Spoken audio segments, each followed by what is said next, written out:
Hi everyone, today we're not going to Turkey, but we can make a Turkish dish called cacık and learn a little bit Turkish.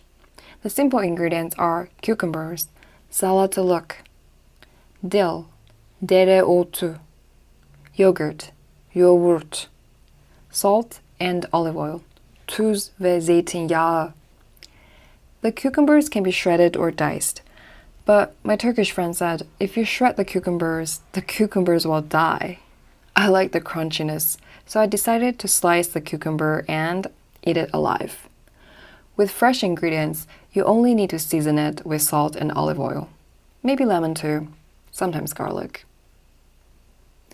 That's how to make cacık, a simple Turkish dish. Cacık is a perfect side dish for shish kebab, but eating it alone would be too boring. Then I thought, I don't have shish kebab, but I have the spice for the shish kebab. So I put in lemon juice, brown sugar, chili pepper, cumin, black pepper, and it turned out delicious. This is how to have a Mediterranean summer from your very own kitchen. That's it for today. Please subscribe, like, and share. Until next time, bye!